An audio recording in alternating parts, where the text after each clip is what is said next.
Hello student, welcome to NCERT classes by Rakesh Timre sir. आज हम बात करेंगे बच्चों क्लास 10th एनसीईआरटी मैथ्स के चैप्टर नंबर 3 दो चर वाले रैखिक समीकरण के युग्म पर। तो इसके हम आज पढ़ने वाले हैं एक्सरसाइज 3.1 को। इसके पहले मैंने 3.1 का इंट्रोडक्शन बताया था आपको।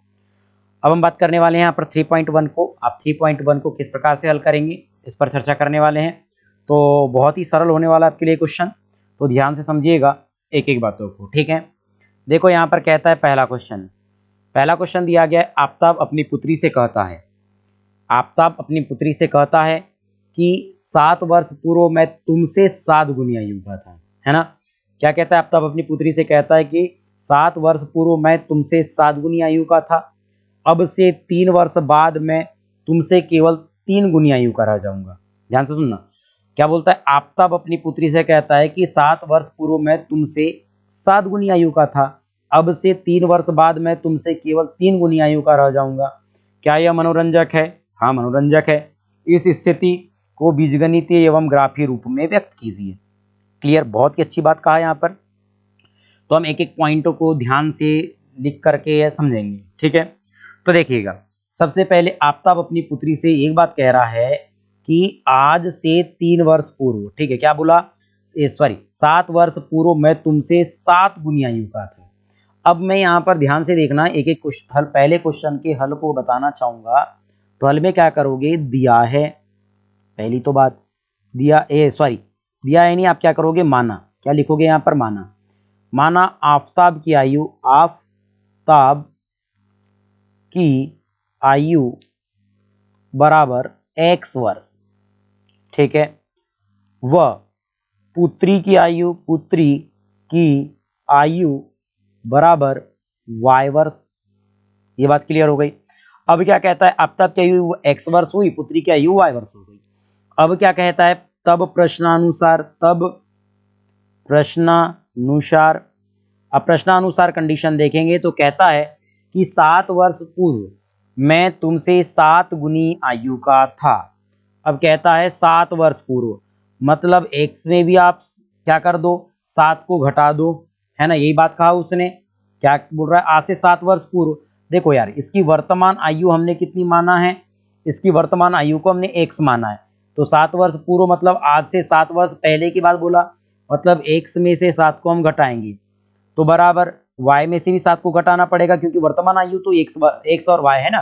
तो आज से 7 वर्ष पूर्व मतलब कि 7 वर्ष घटा दिए। अब कहता है आज से 7 वर्ष पूर्व मैं अपनी पुत्री के आयु, यानी कि आयु का क्या बोलता है? आज से 7 वर्ष पूर्व मैं तुमसे 7 गुनी आयु का था। कितनी गुनी आयु का था? 7 गुनी आयु का था। 7 का गुना उसकी पुत्री की आयु में करेंगे, ठीक है। अब देखिए, इसको थोड़ा सरल कर देते हैं, तो इसको लिखेंगे x minus 7 is equal to 7y minus 7 7 जा 49, ठीक है। अब देखिए, इस 7y को इधर ट्रांसफर कीजिए तो x माइनस 7y हो जाएगा इज इक्वल टू, ये माइनस 7 इधर आएगा तो कितना होगा? माइनस 49 माइनस का प्लस 7 हो जाएगा। तो x minus 7y is equal to कितना होगा बेटा? 49 माइनस 7 करोगे तो 42, है ना। तो माइनस 42 होगा। इसको दे देंगे हम equation number first. Second condition में कहता है कि अब से 3 वर्ष बाद, यानी कि अब 3 वर्ष बाद मैं तुमसे केवल 3 गुनी आयु का रह जाऊंगा। कहता है 3 वर्ष बाद, मतलब देखो, वह पहले तो उसकी आयु x वर्ष है, वर्तमान आयु। आज से 3 वर्ष बाद बोला, मतलब 3 जोड़ो, तो इसमें भी 3 जोड़ दो, क्योंकि 3 वर्ष बाद बोलता है। कितनी गुनी आयु का रह जाऊंगा? बोलता है 3 गुनी आयु का, है ना। 3 गुनी बोला है, हाँ, 3 गुनी आयु का रह जाऊंगा। तो 3 का गुना कर दीजिए, किसमें? पुत्री की आयु में। तो x plus 3 is equal to 3 का अंदर मल्टीप्लाई करेंगे तो 3y प्लस कितना होगा? 3 3 9। 3y को इधर लाएंगे तो x minus 3y is equal to, ये 3 इधर आ जाएगा तो 9 माइनस 3, तो जाएगा x minus 3y is equal to 9 minus 3 कितना होगा? 6। इसको देंगे इक्वेशन नंबर 2। अब देखिए, समीकरण 1 और 2 मिल गए हमारे पास। तो अब क्या बोलेंगे? समीकरण नंबर 1 के लिए चलो समीकरण नंबर 1 के लिए देखते हैं। देखो यार, एग्जाम मैंने इसके जो क्या कहना चाहिए, प्रश्नावली का आपके पास इंट्रोडक्शन था, उसमें ज़्यादा तो नहीं बताया था, लेकिन अब यहाँ पर जब इसका इंट्रोडक्शन, इसका सॉल्यूशन चल रहा है, तो इसको संपूर्ण तरीके से और अच्छे से बताने वाला हूँ, ठीक है। देखिए कैसे बनाएंगे आप इसको। तो देखिए एक्स और ये वाई हो जाएगा। ये नौवीं में बनाना सीखें आप। अब कई टीचर ने बताया यहाँ 1 लिख दीजिए, 2 लिख दीजिए, 0 लिख दीजिए, 1 लिख दीजिए। मैं बोल रहा हूँ ऐसा छोटा से छोटी वैल्यू रखो कि आपके ग्राफ छोटा बनना चाहिए, ठीक है। अब मैं कहता हूँ कि x इज इक्वल टू, यहाँ पर कितना रखेंगे ध्यान से देखो। अगर मैंने बोला समीकरण नंबर 1 में अगर x की वैल्यू को मैं 0 कर देता हूँ तो y की वैल्यू मेरे पास बहुत छोटी आएगी। तो मैंने बोला x की वैल्यू 0 रख रहा हूँ, तो x इज इक्वल टू 0 रखने पर, जब x इज इक्वल टू 0 रखेंगे तो x के जगह 0 रखो, माइनस 7y का 7y आएगा इज इक्वल टू माइनस 42 आ जाएगा बेटा। अब ये 0 का काम खत्म हो गया तो y इज इक्वल टू, देखो क्या हो जाएगा, -42 अपान -7, माइनस से माइनस कैंसल और 7 छक्का 42, तो y इज इक्वल टू कितना आएगा 6 आ गया। y इज इक्वल टू कितना आ गया 6 आ गया। अब जब देखो x इज इक्वल टू कितना रख दे यहाँ पर यार, अगर मैं कहता हूँ कि यहाँ पर x इज इक्वल टू आपने अगर कितना रख दिया 7 रख दिया, आप मान के चलो कितना रख दिया 7 रख दिया। चलो y की वैल्यू कितनी रख दी हमने 7 रख दिए, सॉरी x की वैल्यू 7 रखे, तो 7 रखने पर जब 7 रखेंगे तो हो जाएगा 7 minus 7y is equal to -42। 7 का इधर ट्रांसफर करेंगे तो -7y इज इक्वल टू -42 -7 होगा। तो भैया y इज इक्वल टू देखो -42 -7 कितना होगा -49 होगा। अपान में ये -7 आएगा, देखो माइनस से माइनस कैंसल, 7 7 ही 49, तो y इज इक्वल टू कितना आ गया 7 आ गया। ये 7 लिख दिए, सॉरी कितना लिखना है अपने को 7 लिखना है यहाँ पर, तो ये 7 राइट करेंगे यहाँ पर देखिएगा। ठीक रुक जाइए 1 सेकेंड, ये y राइट कर दिया हमने, तो देखिए हम यहाँ राइट करेंगे, ठीक है। ये कितना राइट करने वाले बेटा यहाँ पर 7, तो हो गया 7 राइट करेंगे। अब इसी प्रकार से समीकरण नंबर किसके लिए बोल दे 2 के लिए बोल दे, समीकरण नंबर 2 के लिए देखिए ध्यान से। अब 2 के लिए भी एक सारणी बनाएंगे इस प्रकार से, x हो गया y हो गया, ठीक है। अब देखिए अगर मैं x की वैल्यू यहाँ पर 0 रखना चाहूँगा तो x बराबर 0 रखने पर जब 0 रखेंगे तो ध्यान से देखिए 0 रखा तो ये हो गया 0 minus 3y is equal two plus 6 है, ये 6 हो गया। तो y इज इक्वल टू 6 अपान -3 होगा, कैंसल आउट करेंगे तो y इज इक्वल टू -2 आएगा कि 3 दूनी 6 हो जाता है, तो -2। फिर x इज इक्वल टू, यदि मैंने कहा यहाँ पर 3 रख दिए, 3 रखने पर तो ये 3 रखा, ठीक है। जब x इज इक्वल टू 3 रखेंगे तो ये 3 minus 3y is equal to कितना होगा 6 होगा, तो -3y is equal to 6 minus 3, तो y is equal to 6 minus 3 बेटा 3 होगा अपान -3 होगा, 3 से 3 कैंसल आउट, तो y इज इक्वल टू -1 होगा, सो -1। ओके, अब ये मिल गया बेटा हमारे पास टेबल। तो अब इससे हम क्या बना सकते हैं, ग्राफ बना सकते हैं। तो ग्राफ कैसे बनाएंगे देखिए, अब ग्राफ यहाँ पर बना देते हैं। मान के चलिए हम इसको लिए, सबसे पहले देख लीजिए यहाँ पर आप, सबसे पहले मैं एक यहाँ पर ग्राफ ले लेता हूँ, तो ग्राफ बना देते हैं। कैसे ग्राफ बनेगा देखिएगा, चलिए ठीक।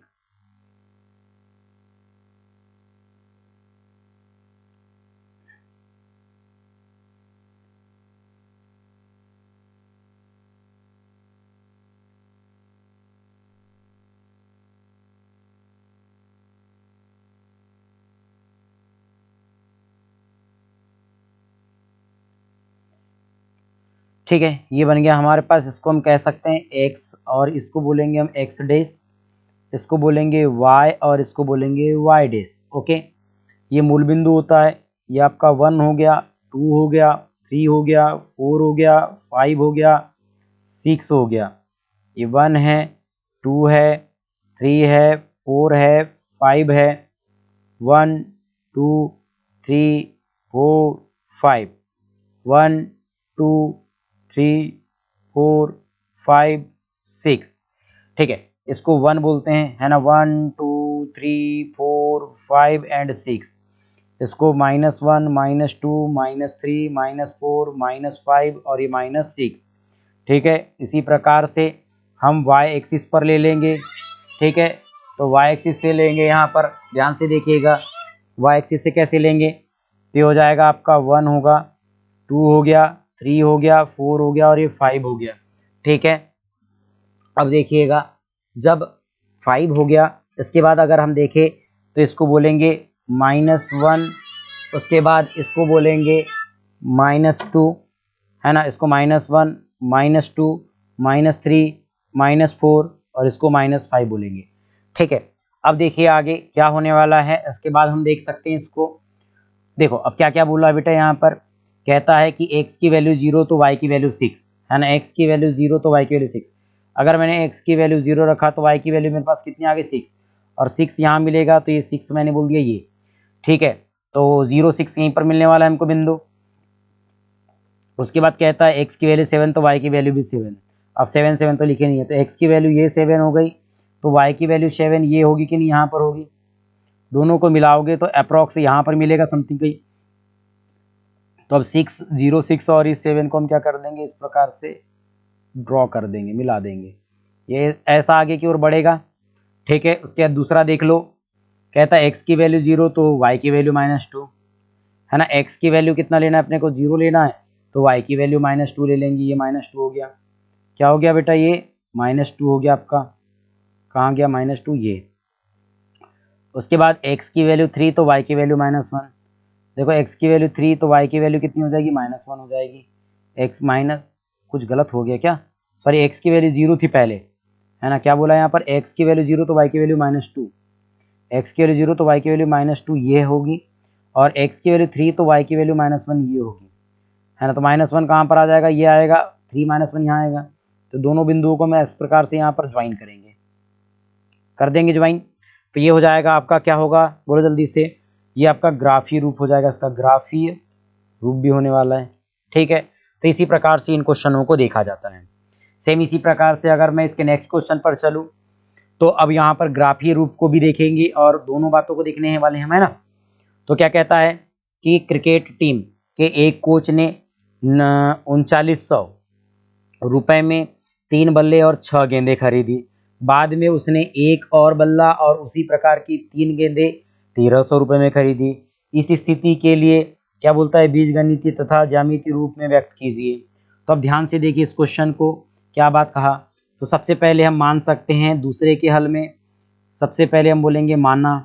क्या माना, तो हम बोलेंगे कि बल्लों की संख्या, बल्लों, सॉरी क्या बोलता है, बल्लों की संख्या दिया गया क्या, 3 बल्ले, तो बल्लों की संख्या दिया गया है, तो बल्ले, एक बल्ले का मूल्य ले लेते हैं। यहाँ पर क्या बोलेंगे, एक बल्ले का मूल्य, माना एक बल्ले का मूल्य, एक बल्ले का मूल्य बराबर हो जाएगा x रुपए, व एक गेंद का मूल्य, एक गेंद का मूल्य अगर आप देखें तो कितना रुपए हो जाएगा, y रुपए हो जाएगा। ठीक है, तब प्रश्नानुसार बोल सकते हैं, तब प्रश्नानुसार, प्रश्नानुसार क्या होने वाला है बेटा, कहता है 3 बल्ले और 6 गेंदों का मूल्य 3900 रुपए है। ठीक है, तो कहता है 3 बल्ले, तो ये 3 बल्ले यानी 3x प्लस कितना हो जाएगा 6y इज इक्वल टू 3900 रुपये।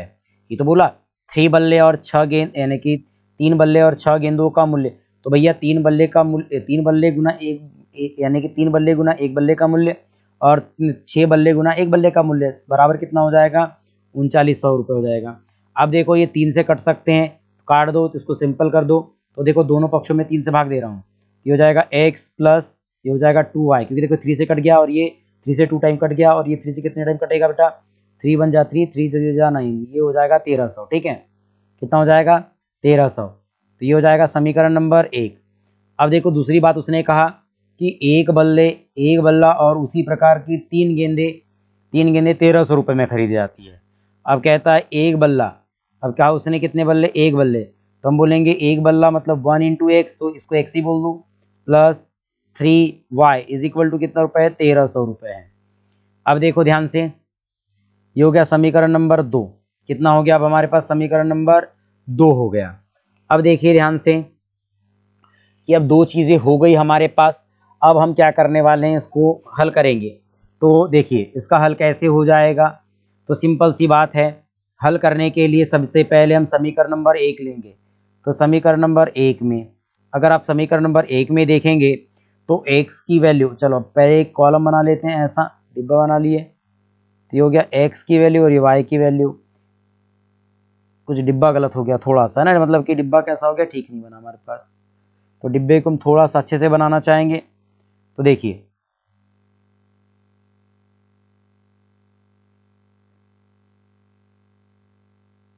ये हो गया x, ये हो गया y। अब देखिए x की वैल्यू हम कितना रखना चाहेंगे, पहले बड़ी से बड़ी वैल्यू रखना चाहेंगे तो हमारे पास यहाँ आंसर भी अच्छा आना चाहिए। तो मैं एक बोल दूँ कि यहाँ पर कितना रखना चाहेंगे हम 300, x की वैल्यू 300 रख देते हैं। तो ये हो जाएगा 300 100 की जगह x की जगह प्लस ये हो जाएगा 2y इज इक्वल टू कितना होने वाला है 1300। तो ये होगा आपका 2y इज इक्वल टू, इसका इधर पक्षांतर करेंगे तो 1300 और इन 300 हो जाएगा, मतलब ये हो जाएगा 1000।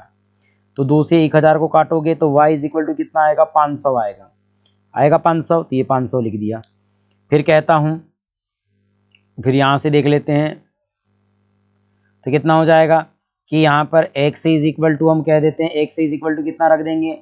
अब मैंने बोला x इज इक्वल टू कितना रख देते हैं यहाँ पर कि 500 कर देते हैं। x इज इक्वल टू कितना कर देते हैं 500 कर देते हैं। रखने पर रखोगे तो ये हो जाएगा 500 धन कितना होगा 2y इज इक्वल टू कितना होगा 1300 होगा।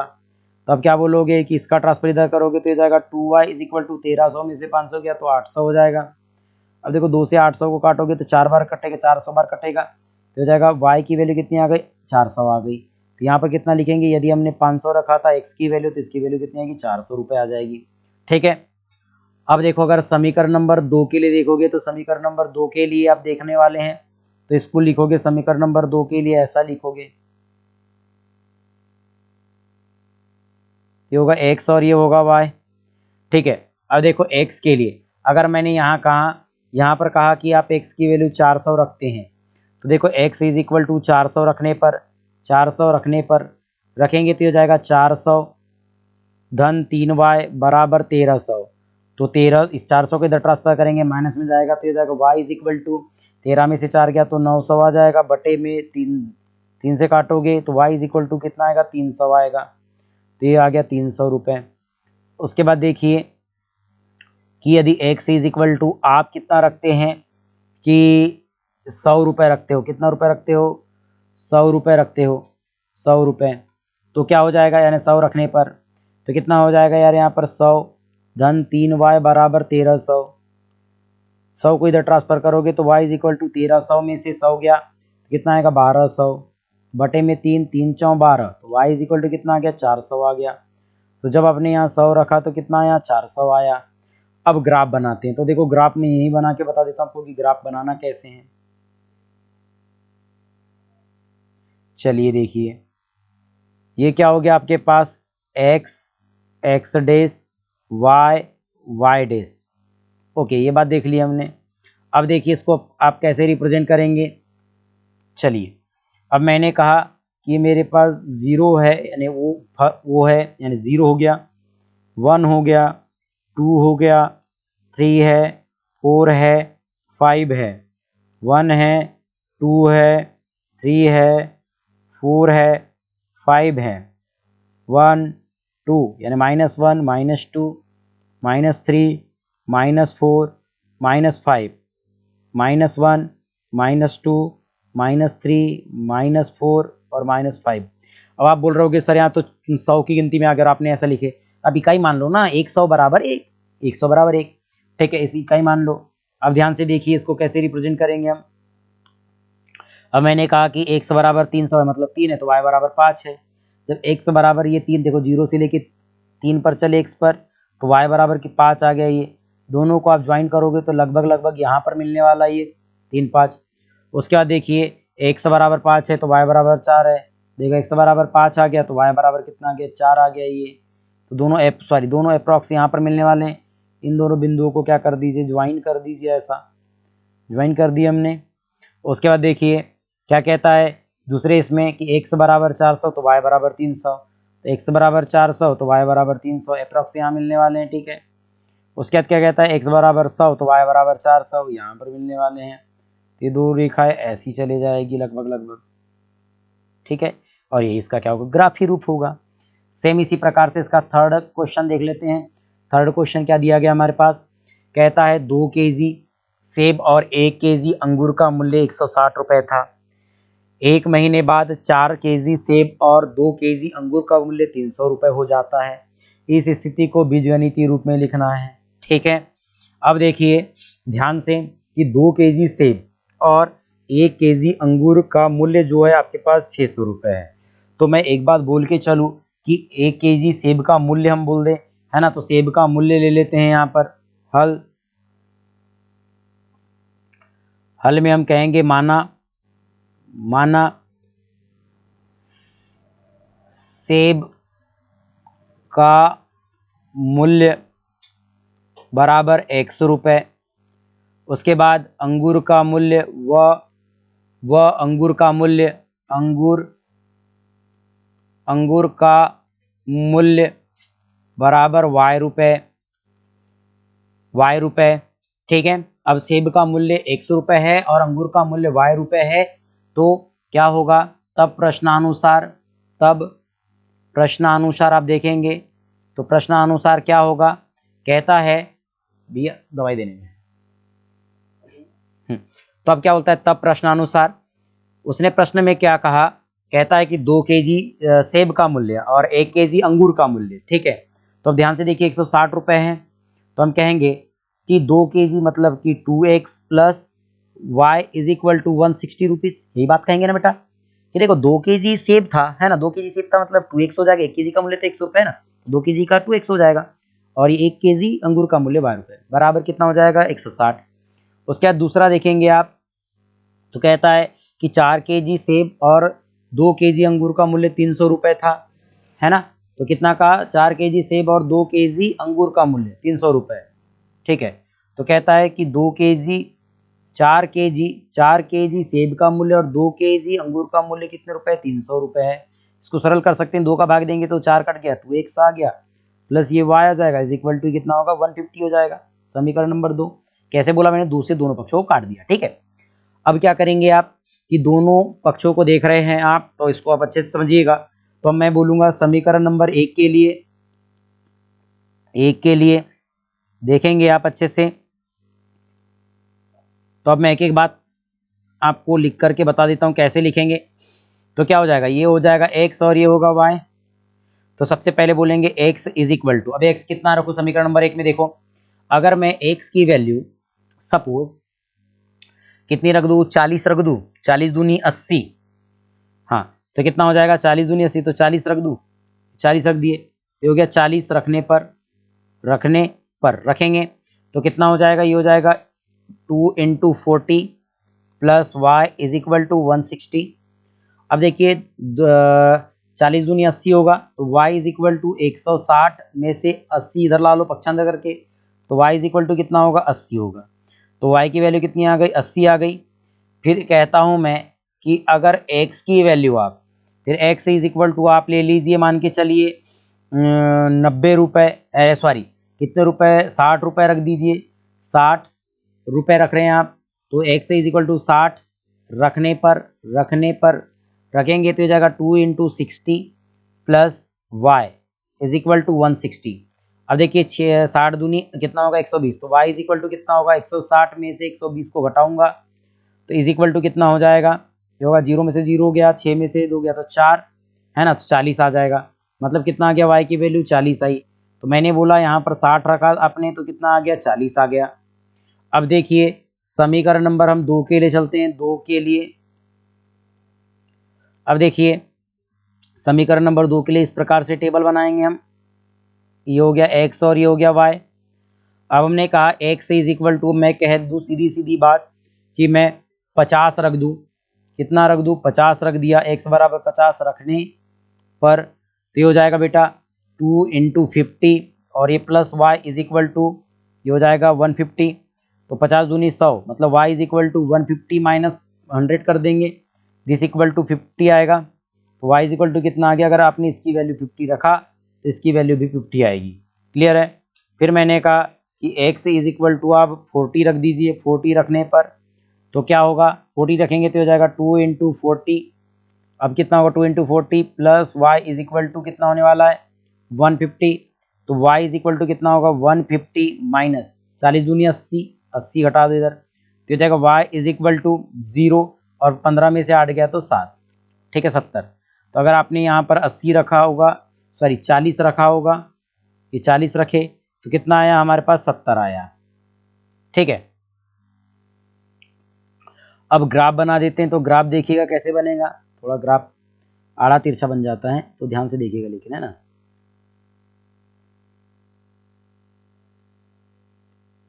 इसको एक्स अक्ष कहते हैं, इसको एक्स डैश, इसको वाई कहते हैं और इसको वाई डैश कहते हैं। सिंपल सी बात है, 0। अब मैं नंबर नहीं लिखने वाला, लिख देता हूँ बस 1 2 3 4 5 6 7 8 1 2 3 4 5 6 7 -1 -2 -3 -4 -5 -6 -7 -1 -2 -3 -4 -5 -6 -7 -8 -9। ठीक है, अब ध्यान से देखो, पहले इसमें 40 को आप 10 क्या लेके चलो 4 और 80 को आप कितना लेके चलो 8। तो मैंने बोला एक्स अक्ष पर आपको 40 तक चलना है, मतलब 4 तक चलना है, तो 0 से लेके 1 2 3 4 मिल गया 4। ठीक है, इसको इंक चेंज कर देते हैं यहाँ पर, तो मिल गया 4 आपके पास, ये 4 हो गया। अब मैंने कहा y पर कितना चलना है आपको, 80 चलना है, तो 1 2 3 4 5 6 7 और ये 8 हो गया 80, तो ये 80 चल गए। दोनों बिंदुओं को मिलाओगे तो लगभग लगभग यहाँ मिलेगा ये। ठीक है, फिर x पर आपने 60 बोले तो ये 60 तक चल गए, 6 तक, और यहाँ पर 40 तक, मतलब ये हो गया 1 2 3 4। इन दोनों बिंदुओं को देखोगे तो अप्रॉक्स यहाँ मिलेगा। अब इन दोनों बिंदुओं को आप क्या कर दोगे, ज्वाइन कर दोगे, एक रेखा मिल गई आपको। क्लियर हो गया। अब दूसरे इसके लिए देख लो, x इज इक्वल टू 50 तो y इज इक्वल टू 50, तो देखो x इज इक्वल टू 50 मिल गया, y इज इक्वल टू ये 50 मिल गया, दोनों को मिलाओगे तो अप्रोक्स ये यहाँ कहीं मिलेगी। ठीक है, फिर 40 हो गया, x इज इक्वल टू 40 तो y इज इक्वल टू 70। देखो x इज इक्वल टू कितना आ गया 40, ये आ गया, तो y इज इक्वल टू 70 ये आ गया। दोनों को मिलाओगे तो लगभग लगभग ये यहाँ मिलने वाली है। इन दोनों को मिलाओगे तो कुछ ऐसी चली जाएगी, ऐसी। तो ये क्या बन गया, इसका ग्राफ बन गया। तो आपने ये 3 क्वेश्चन देख लिए। इन तीनों क्वेश्चनों में इस प्रकार से हल होने वाले हैं, बहुत ही सरल क्वेश्चन थे, ज़्यादा कठिन नहीं है। ठीक है, तो अगर आपको वीडियो पसंद आती है तो वीडियो को जल्दी से जल्दी लाइक करें, शेयर करें और कमेंट जरूर करें वीडियो कैसी लग रही है। मिलते हैं नेक्स्ट वीडियो में। Thank you.